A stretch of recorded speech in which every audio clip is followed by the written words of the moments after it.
Alors moi, j'ai pas eu du tout la vocation.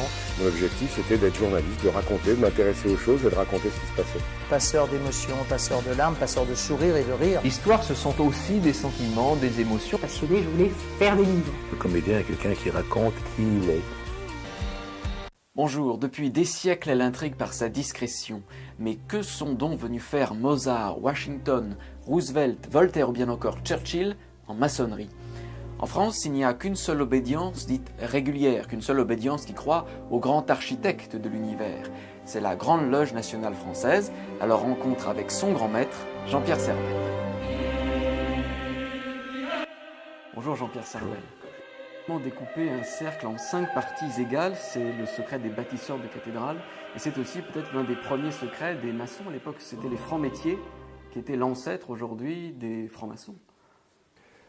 La franc-maçonnerie est-elle véritablement l'héritière des bâtisseurs de cathédrales? C'est la grande difficulté de distinguer l'histoire au sens propre du terme et les légendes qui entourent la franc-maçonnerie. Alors, certains disent nous sommes les héritiers des bâtisseurs de cathédrales, et c'est dans les loges opératives que peu à peu ont été admis des frères non opératifs.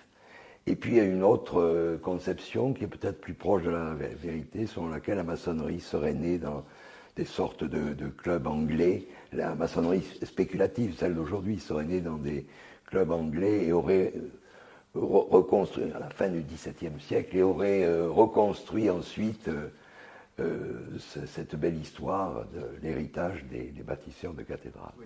Toujours à propos de ces tailleurs de pierre, les cabanes où ils rangeaient les outils s'appelaient aussi les loges. Et on peut dire que ça a été le premier syndicat de l'histoire pour se protéger contre un peu les ordres de l'Église et des seigneurs. Il y a toujours, c'est extraordinaire, à Strasbourg, une loge opérative qui fonctionne sous l'égide d'une fondation et qui entretient la cathédrale de Strasbourg avec des tailleurs de pierre, des menuisiers. C'est assez extraordinaire. J'ai eu la chance de visiter la cathédrale de Strasbourg avec l'architecte de cette loge. Et autre mission originelle, peut-être la mission originelle de la franc-maçonnerie, c'est achever le temple de Salomon, dont les travaux ont commencé par Hiram. Et vous êtes donc frère d'Hiram. Nous sommes les enfants de la veuve, puisqu'Hiram a été, dans la légende maçonnique, toujours a été assassiné. Et votre but, c'est de trouver la Jérusalem céleste?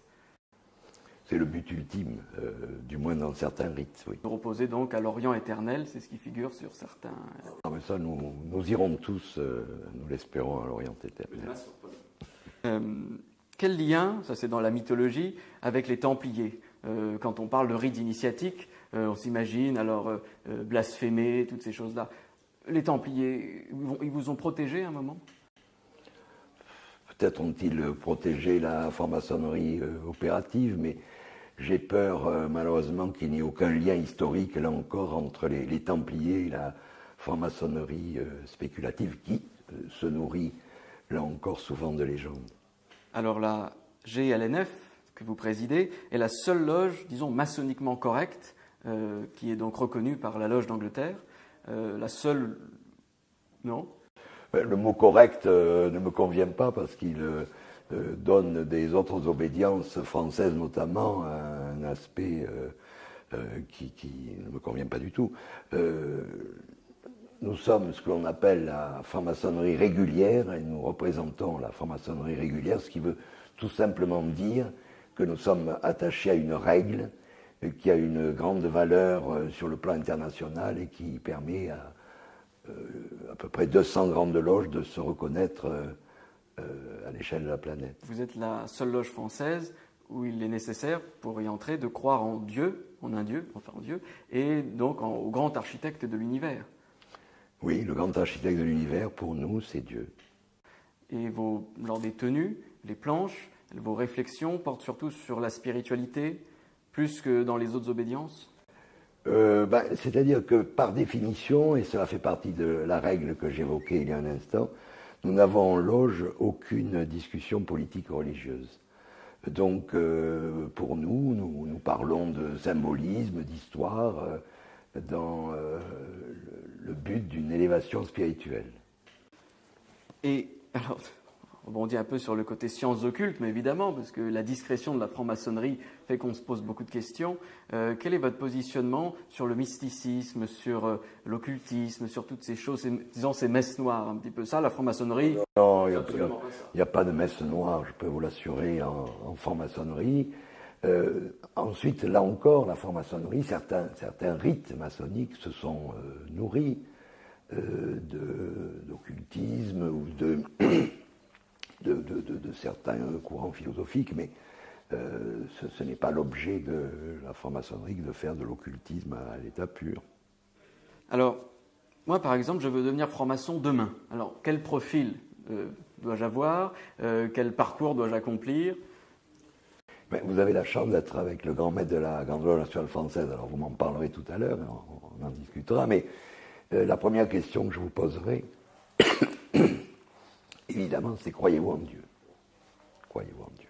Puisque c'est notre première règle à la Grande Loge nationale française. Ensuite, j'essaierai de voir si vous êtes un homme de bien, si vous êtes signalé dans votre vie par votre générosité, par un souci de tolérance, par exemple, si vous êtes un homme bien, dont nous espérons faire un homme encore meilleur. Quel est le rapport avec l'Église catholique? Vous n'avez pas toujours été en odeur de sainteté, si on peut dire. C'est le moins qu'on puisse dire, en effet, et c'est infiniment regrettable. On lit encore aujourd'hui des déclarations affirmant l'incompatibilité entre la franc-maçonnerie et l'Église catholique, ce qui me choque au plus haut point. Nous avons chez nous, déjà tout le monde croit en Dieu, et donc de très nombreux frères, bien entendu, sont attachés à la religion catholique et la leur, et ce débat me semble aujourd'hui totalement dépassé. Et avec les autres loges? D'autres obédiences, je veux dire. Combien y en a-t-il d'ailleurs en France? Oh, plus de 100, je crois. Quand on dit la franc-maçonnerie, il faut d'abord réfléchir à toutes les obédiences. Il y en a dans les provinces. Dirons-nous qui représentent vraiment un courant maçonnique, qui sont sérieuses. Donc vous les rencontrez, puisque vous êtes le président d'une obédience? Oui, je rencontre souvent les grands maîtres des autres obédiences françaises, même si tout nous sépare parfois. Nous recherchons parfois ce qui nous rapproche plutôt que nos différences. Et vous venez vous-même de province. Pourquoi d'ailleurs avoir choisi l'obédience de la Grande Loge nationale française? On ne choisit pas toujours son obédience, et figurez-vous que c'est mon cas. Moi, je suis entré en maçonnerie parce qu'un jour, un frère m'a parlé mieux que les autres de la franc-maçonnerie. C'était mon parrain, il est décédé aujourd'hui, mais il m'en a parlé avec une simplicité et qui m'a donné envie de connaître. Il se trouve qu'il était à la Grande Loge de France. Je crois que s'il avait été frère du Grand Orient de France, aujourd'hui, je serais peut-être au Grand Orient de France. Ou à la Grande Loge de France. Vous êtes entré en province, près de Toulon, oui. Et vous êtes ensuite arrivé ici en combien de... Il n'y a pas de carrière dans la franc-maçonnerie.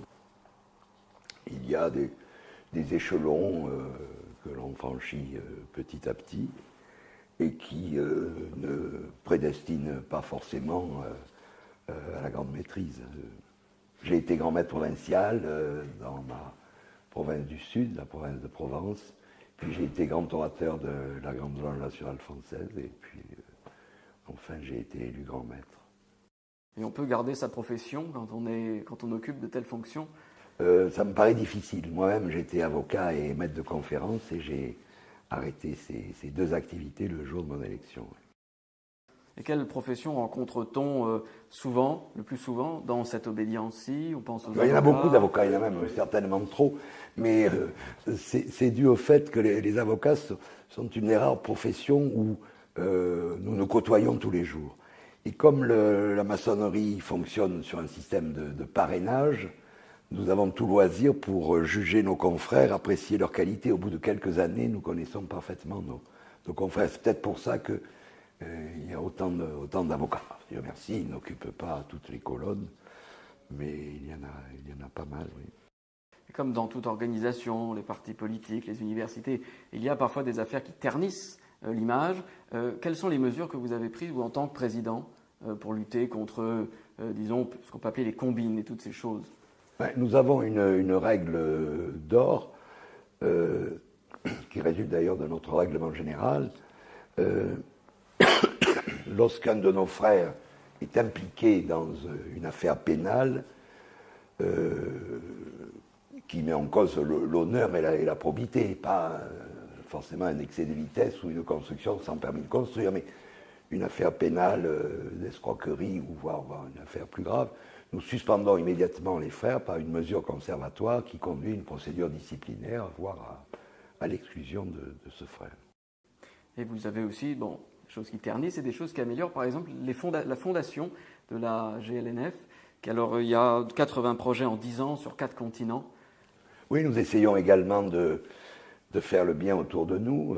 C'est un des engagements des francs-maçons, la bienfaisance, non seulement vis-à-vis de nos frères, mais nous essayons de nous tourner vers les malheurs du monde aussi, pas forcément de nos frères, et nous essayons de les soulager. Nous avons une fondation qui est reconnue d'utilité publique et qui nous permet de faire ponctuellement, d'aider un peu ceux qui sont dans la souffrance. Oui.